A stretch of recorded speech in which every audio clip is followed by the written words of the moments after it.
Itu sering kali ditanyakan ketika kita sosialisasi ya, apakah ada perlindungan bagi pelapor kan gitu.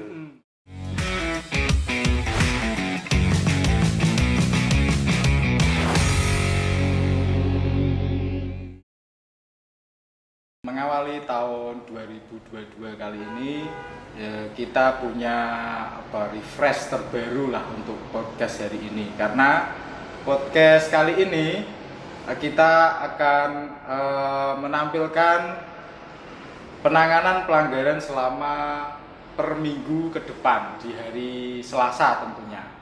Nah, jangan lupa sahabat Bawaslu dimanapun Anda berada untuk subscribe channel Bawaslu Kabupaten Kudus. Silahkan di like, di komen. Kalau di komen nanti kita bisa membahas komen-komen yang ada di komentar di Bawaslu Kabupaten Kudus. Selamat datang Pak Minan, Pak Ketua Bawaslu Kabupaten Kudus. Selamat datang Mas Rosid. Ya. Pak Minan ini adalah ketua sekaligus koordinator divisi penanganan pelanggaran di Bawaslu Kabupaten Kudus. Benar ya Pak? Betul. Bagaimana Pak hari ini kabarnya? Alhamdulillah dalam suasana yang hujan tiap hari. Hujan setiap hari tentunya. Alhamdulillah kita masih diberikan kesehatan oleh Allah Subhanahu wa taala sehingga kita masih bisa beraktivitas dalam keadaan sehat walafiat. Ya, tentunya memang utamanya memang sehat. Utamanya kesehatan itu lebih penting daripada yang lain, Mas. Iya. Kita punya uang, punya segalanya, tapi kalau kita nggak sehat kan ya percuma saja. Betul. Nah, betul.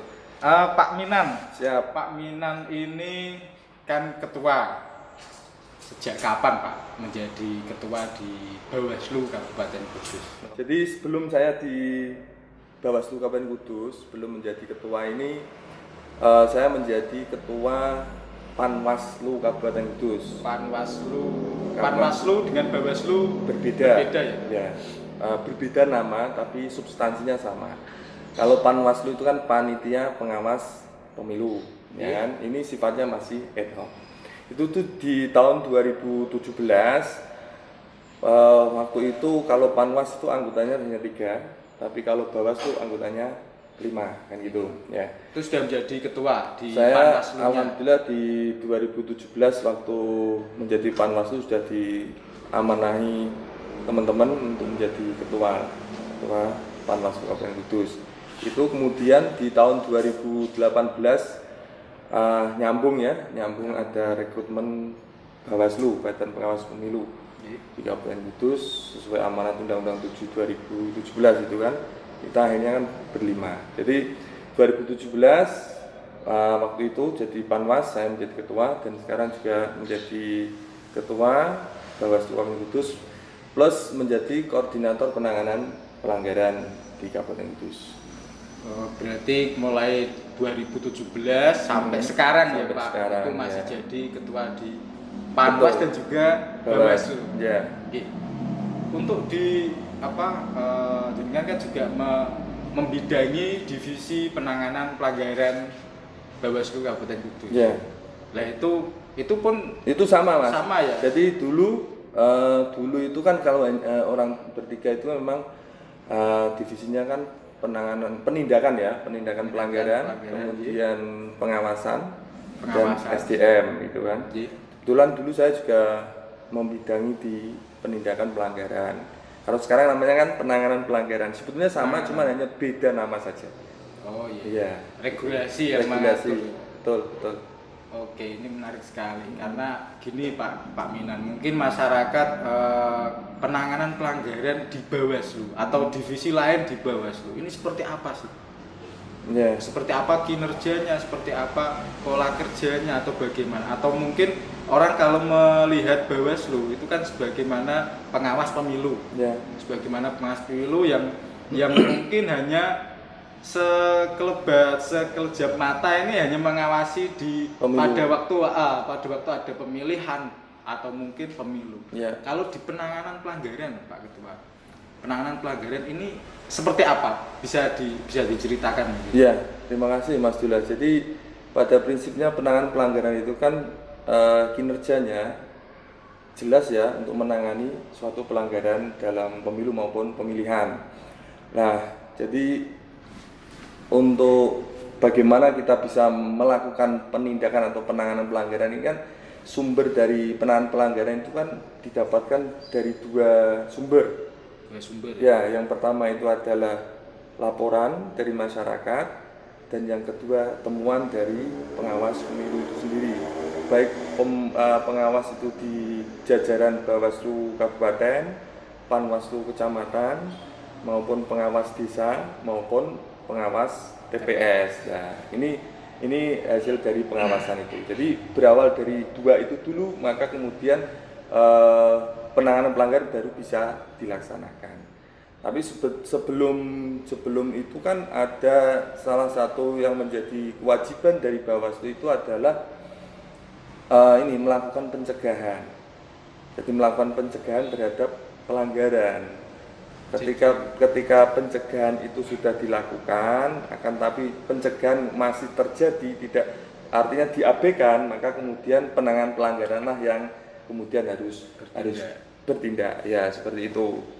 Jadi ada dua sumber dari penanganan pelanggaran, mulai dari temuan dan juga laporan. Kalau misalnya temuan itu tadi di jajaran pengawas ya, dari Bawaslu, baik Bawaslu RI, provinsi, kabupaten sampai ke bawah pengawas TPS.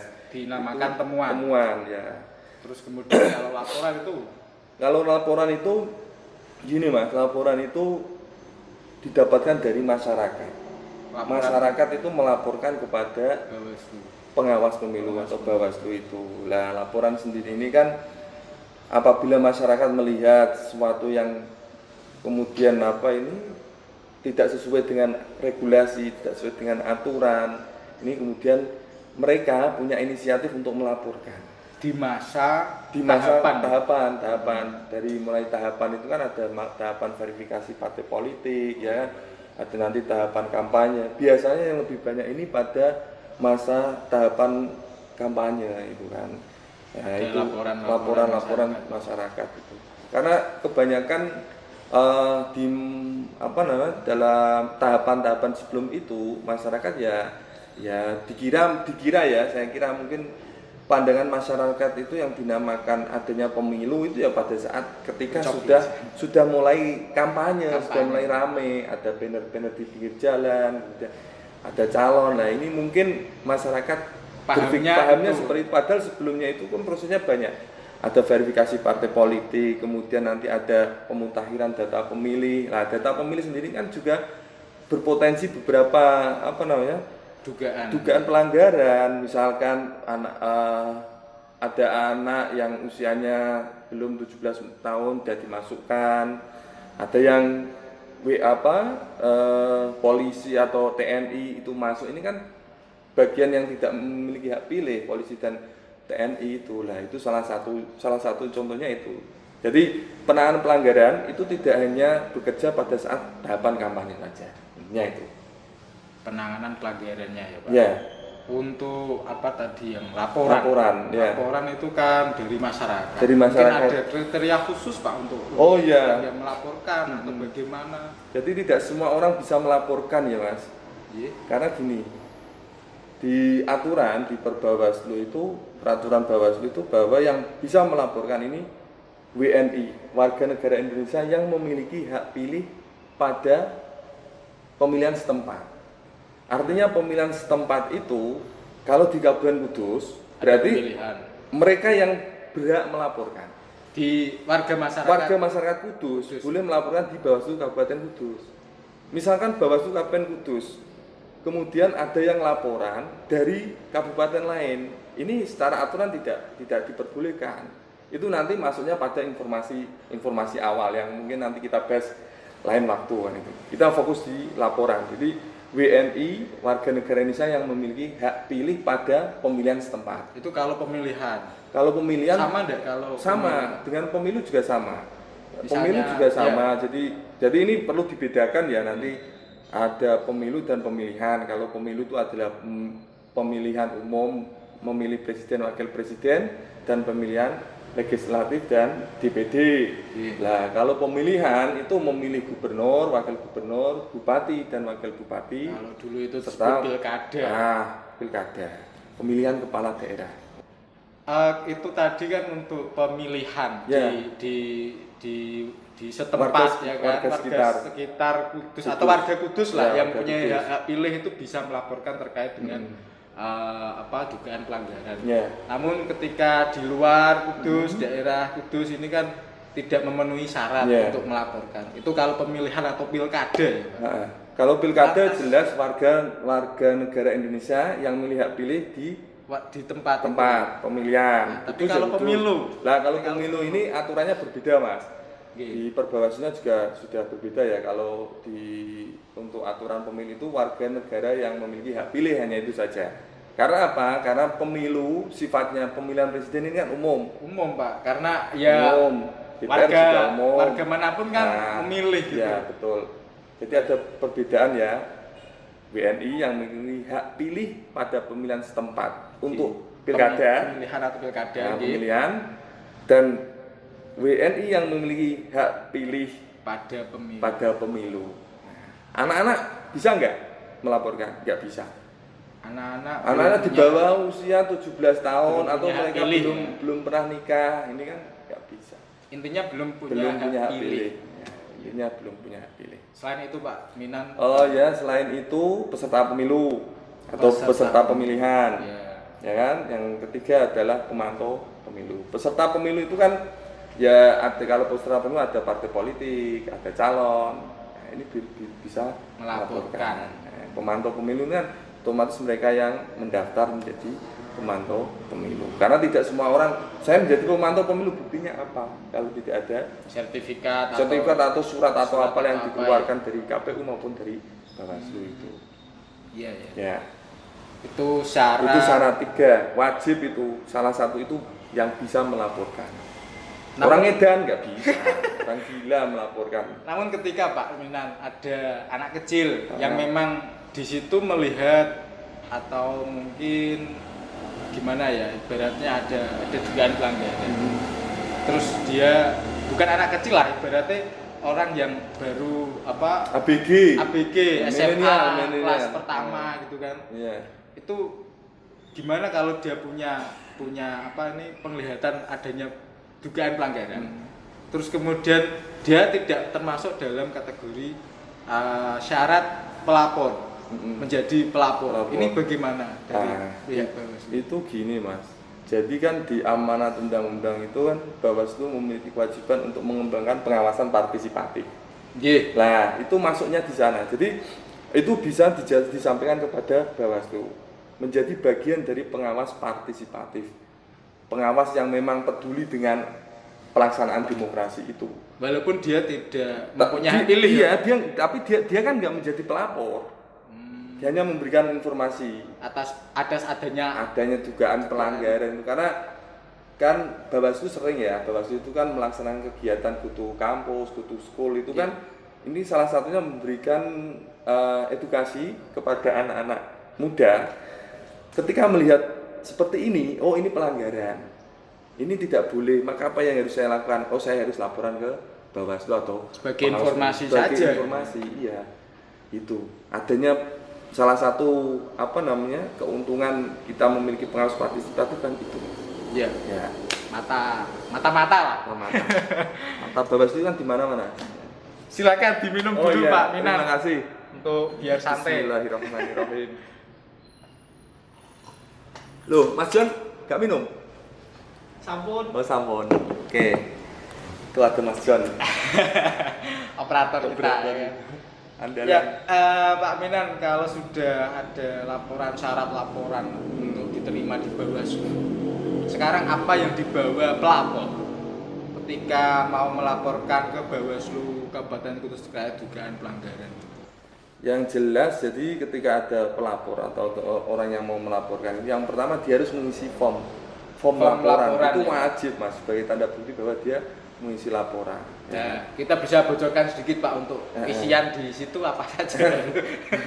Isian di situ ya, banyak itu kan sedikit. Banyak ya, artinya ada nama pelapor, alamatnya mana, terus siapa yang dilaporkan, ya kan, terus urean kejadiannya, urean kejadian dugaan pelanggaran ini apa, diuraikan di situ. diuraikan ya, karena itu nanti menjadi bagian dari syarat itu kan, syarat Ceritakan. iya, dari syarat itu formal material mencukupi atau tidak itu. Jadi di situ menguraikan kejadiannya, terus kemudian kapan dia menemukan dugaan pelanggaran itu, Waktunya. karena nanti kan juga ada waktu berapa hari maksimal boleh melaporkan itu. Lah, Dan- langsung saja maksimalnya berapa Pak? Oh Mina? gitu. Karena ini kan langsung bercerita Ya. saja ya Pak. Jadi maksimal pelapor itu melaporkan 7 hari, maksimal 7 hari sejak diketahui loh Mas, bukan sejak pelaksanaan. Oh misal gini, Sejak diketahuinya dugaan pelanggaran. Lah kok misalkan hari tanggal 1 ada pelaksanaan kampanye, ya. ya kan? Tapi dia nggak tahu pada hari itu. Kemudian tanggal 3 dia baru tahu, lihat di, Di medsos medsos atau atau apa. di- Oh, ini dugaan apa? Lah, yang dihitung itu mulai tanggal 3. Tanggal 3 yang diketahui tadi. Tanggal 3, ya. Maksimal sampai 7 hari ke Sampai depan. 7 hari ke depan. Nah, itu maksimal 7 hari Iya. sejak diketahuinya ya. Sejak diketahuinya. Terus Nah. apalagi Pak yang di dalam? Oh ya, itu ada harus membawa fotokopi KTP, Identitas. menyerahkan fotokopi KTP, ya kan? Iya. Karena nanti kan di situ kan dicocokkan antara apa namanya identitas pelapor dengan yang laporan itu siapa, Sama atau tidak? Karena di syarat pelaporan itu nanti kan pelapor tidak boleh diwakili siapapun, Mas. Pelapor tidak bisa diwakili. Tidak boleh diwakili kalau dia melaporkan, karena yang melaporkan itu kan orang yang mengetahui kejadian. Kalau hanya orang yang ada diceritain, misalnya Mas Dullah kemarin itu ada pelanggaran, misalnya saya cerita ke Mas Dullah, kemarin itu ada kegiatan kampanye, Yang lapor saya. kemudian kamu yang laporan, itu Iya. kan nggak bisa. Tidak bisa ya. Iya, karena kamu Tapi kamu nggak melihat, kalau untuk wakil atau tidaknya ya Pak, kita punya apa? kita nggak tahu ya, kalau itu kan kita nggak tahu pada saat maksudnya orang gini, laporan. Ada yang laporan tapi didampingi dengan kuasa hukum. Boleh. Oh, karena didampingi saja, bukan diserahkan. Mendampingi loh, kuasa itu mendampingi. Masih yang laporan masih sama. Masih sama, harus orang yang tahu. Orang yang tahu. Kalau kuasa hukum itu kan, kuasa hukum ini juga perlu diketahui bahwa kuasa hukum ini tidak harus advokat, Mas. Yang penting dia mendapatkan surat kuasa dari sang pihak pelapor itu. Nah, jadi itu nanti juga ada kesesuaian tanda tangannya seperti apa gitu. Terus yang jelas ada bukti lah. Bukti itu bagaimana Pak? Bukti secara foto atau bukti itu ya kira-kira kalau dia pelanggarannya terkait apa lah, misalkan biasanya bukti itu kan ada foto atau rekaman, video, ini kan bisa, suara, rekaman ini kan bisa dan menjadi bukti kan gitu. Nah itu yang harus dibawa, setidaknya itu yang nantinya kemudian dikaji apakah syarat formal material terpenuhi atau tidak kan gitu. dari pihak Bawaslu. Iya, karena nanti juga ada itu 7 hari itu sudah apa melebihi 7 hari atau tidak, terus kemudian kesesuaian tanda tangan antara sing pelapor dengan apa namanya ini Identitas sesuai atau tidak, terus uraiannya seperti apa, ada barang buktinya atau tidak. Nah ini yang kemudian nanti dikaji oleh pengawas pemilu. Terus kemudian Pak, ketika syarat-syarat itu kurang terpenuhi ya intinya ya. Kan dia datang mungkin belum melihat podcast ini. Jadi datangnya ini hanya sekedar ini apa sudahlah kita laporan gitu aja. Tidak membawa apa-apa, tidak menyediakan apa-apa yang diminta oleh Bawaslu. Itu bagaimana tindak lanjut dari laporan tadi? Ya, jadi kalau memang laporan tidak memenuhi syarat formal maupun material itu kita kembalikan maksimal 2 hari setelah rapat pleno itu kan. Jadi ketika ada laporan kan melalui staf penerima laporan itu kemudian nanti disampaikan kepada pimpinan atau komisioner Bawaslu, kemudian mereka melakukan rapat pleno apakah ini memenuhi unsur syarat formal material sudah tercukupi atau tidak, ya kan? Nah, baru kalau memang tidak mencukupi atau kurang, entah barang buktinya tidak ada atau uraian kejadian juga tidak ada, terus kemudian siapa yang dilaporkan ini juga harus ada, Mas. Karena nggak tahu siapa yang dilaporkan, orang mana misalkan kan. Itu bisa diperbaiki. Iya, itu nanti diperbaiki dalam waktu maksimal 2 hari. maksimal 2 hari setelah ini ya. setelah Laporan awal pertama tadi. setelah penerimaan laporan itu. Jadi karena di penanganan pelanggaran ini baik di pemilu maupun pemilihan ini kan tidak lama ya waktunya, sangat singkat. Sangat singkat. Iya. Ya, jadi sahabat Bawaslu dimanapun Anda berada ketika mau laporan terkait dugaan pelanggaran pemilu atau pemilihan, baiknya sobat Bawaslu ini mendapatkan bukti atau syarat-syarat apa saja yang mau dilaporkan. Karena apa nanti meminimalisir waktu saat diterimanya laporan tersebut biar tidak ada ini kurang nah itu ditonton terus pastinya menarik ini pembahasan ini Mas. Saya tegaskan lagi ya, misalkan ada syarat formal itu. Syarat formilnya itu kan ada identitas pelapor itu kan jelas. Siapa yang melaporkan ini, terus kemudian ada nama yang dilaporkan siapa. Identitas yang terlapor perlu enggak, Pak? Ya perlu, wajib Pak itu. Tapi enggak harus ada KTP-nya. Enggak. Cuma nama siapa aja. Nanti kan karena setelah itu kan nanti juga ada klarifikasi juga lah. Kalau enggak ada yang namanya siapa yang diklarifikasi. Kita mendapat jawabannya dari mana. Terus uraian kejadiannya dan waktunya tidak melebihi dari 7 hari. Itu yang penting. Itu harus tertera di situ. Nah, kalau syarat material itu kan termasuk bukti uraian kejadian, bukti ini ada enggak. Nah, itu. Jadi itulah kira-kira syarat formal material yang harus dipenuhi. Ya, minimal sahabat Bawaslu kalau memang kira-kira dirasa ada dugaan pelanggaran kok syarat formal material apa ini, ya udah mereka datang ke kantor Bawaslu membawa seadanya dulu, nanti kan bisa diperbaiki. Ya karena gini Pak Minan ya, mungkin kalau masyarakat secara umum ketika melihat terjadinya dugaan pelanggaran kan tergantung dari masyarakat tersebut mengetahui tidak itu pelanggaran atau tidak. Kalau kasat mata mungkin iya, tapi untuk unsur ketika pada waktu tersebut harus terpenuhi syarat-syaratnya, harus punya ini paling gini, itu yang melakukan si A atau fotonya seperti ini. Mungkin dia tidak mengetahui nama lengkapnya atau mungkin nama-nama lapangan. Nah, seperti itu bisa enggak, Pak? Bisa.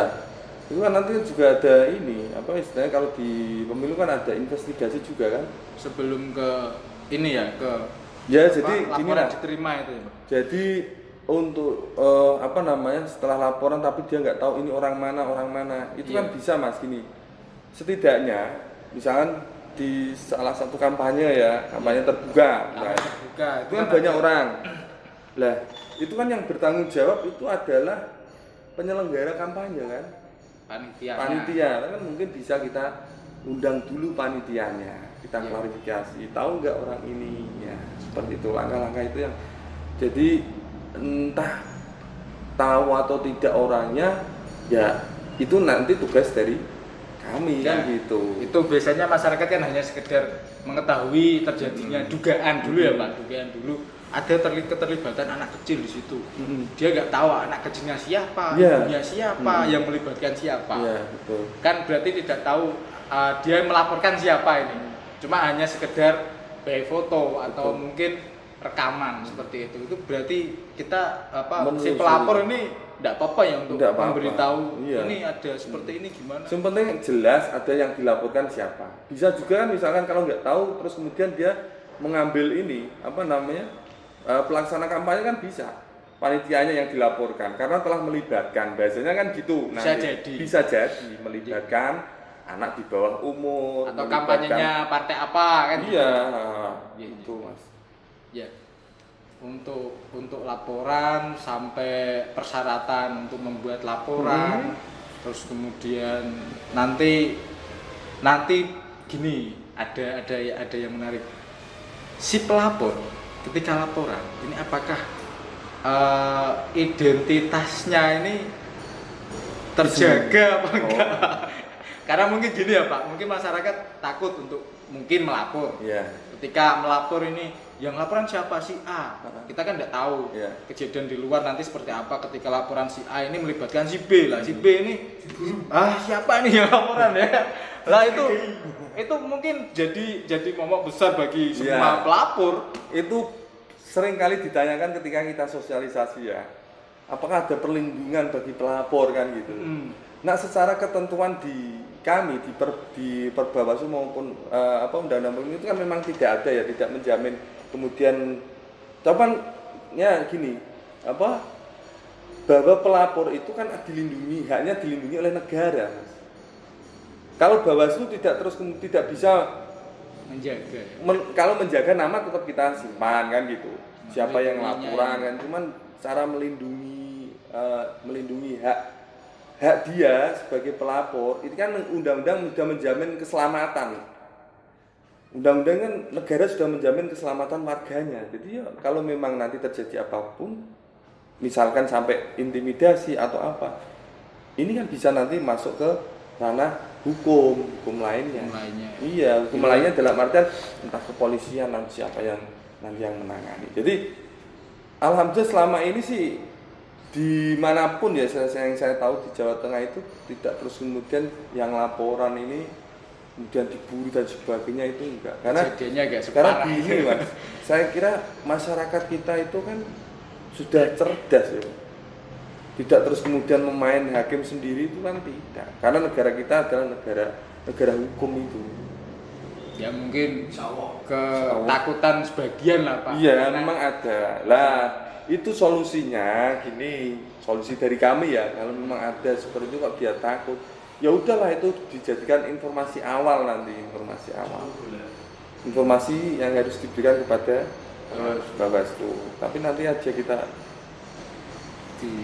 kembangkan lain aja, kita ngomong laporan nanti mungkin kalau kita ngomong sampai laporan, temuan, kajian awal, terus banyak banget ya, tapi Pak. informasi awal itu bisa lah kita masuk informasi awal kepada Bawaslu bahwa ini nanti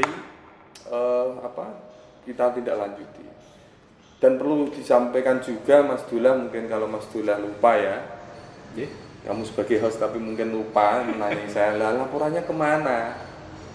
Apakah hanya di Bawaslu saja atau bisa dengan cara yang lain? Oh iya. Iya kan? Jadi hostnya juga harus mikir. Jadi gitu, jadi gini Mas Madula, jadi laporan kan bisa datang secara langsung. Oh iya, sekarang kan karena COVID ya. Ada bisa melalui online. COVID nggak COVID bisa lah. Bisa Mas. Artinya gini, itu diatur di undang-undang, diatur di Perbawaslu bahwa laporan itu bisa datang langsung ke kantor, bisa melalui via online. Online ini melalui portal-portal yang sudah disediakan oleh Bawaslu masing-masing, bisa lewat email, bisa lewat web atau yang kalau lainnya. Memang si pelapor ini sibuk dan menjaga 7 hari sejak diketahuinya. Tapi nanti tetap datang ke sini apa enggak, Pak? Ya tetap Oh gitu ya. Karena gini Mas, karena dia tetap nanti akhirnya tetap datang kan untuk melaporkan kembali. Enggak, kalau itu enggak, karena di persyaratan ketika online itu kan dia juga harus sudah menyertakan bukti dan sebagainya, kan bisa di-scan atau yang lainnya itu Mas. Itu persyaratannya sudah, tapi nantinya tetap kita datangkan. Karena kita tetap klarifikasi ya. Yang kita klarifikasi kan baik pelapor, terlapor, terus kemudian saksi-saksi yang ada hubungan kaitannya dengan itu kan tetap kita undang. Semua ditanya. Jadi tidak terus kemudian Bawaslu memutuskan, oh ini pelanggaran. Oh enggak Mas. Sangat menarik sekali. Cukup? Yang terakhir Pak Minan, pesan Pak Minan sebagaimana di divisi penanganan pelanggaran atau ibarat kata yang menangani bagaimana pelanggaran itu ada di Bawaslu, baik pemilihan maupun pemilu. Pesan Pak Minan untuk masyarakat atau sahabat Bawaslu yang menonton di channel Bawaslu ini seperti apa?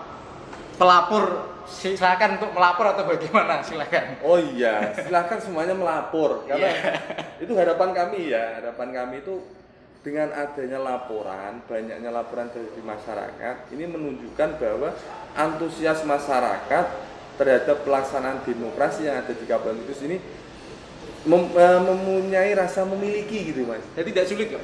Oh enggak sulit, di sini juga enggak ditarik apalah enggak. Iya, tidak ada biaya administrasi atau biaya seperti mendaftarkan ibaratnya itu juga tidak ada, berbeda dengan pendaftaran apa Ya, karena cerai kita- atau yang iya. lain. Nah itu yang harus ada melaporkan sini, oh ini ada administrasinya apa kan. Kayak kita nggak ada administrasi. Jadi silakan masyarakat, bagi masyarakat yang memang peduli dengan adanya demokrasi di Kabupaten Kudus untuk mewujudkan pemilu atau pemilihan yang demokratis sesuai dengan harapan masyarakat, ya ikutlah melapor, memiliki rasa bahwa oh ini itu ya demi kepentingan kita bersama. Ya. Bukan tugasnya Bawaslu semuanya lah itu. Iya. Poin baru yang sangat penting adalah peduli. peduli. Peduli terhadap demokrasi. Orang itu kan memang harus cerdas, Mas. Ye. Cerdas dengan lingkungan gitu loh. Ya, sekian dulu Pak Mina, nanti dilanjut di minggu depan mungkin kita punya waktu, kita punya program. Di sini kita sebut peran, Pak. Penanganan pelanggaran pelanggaran podcast.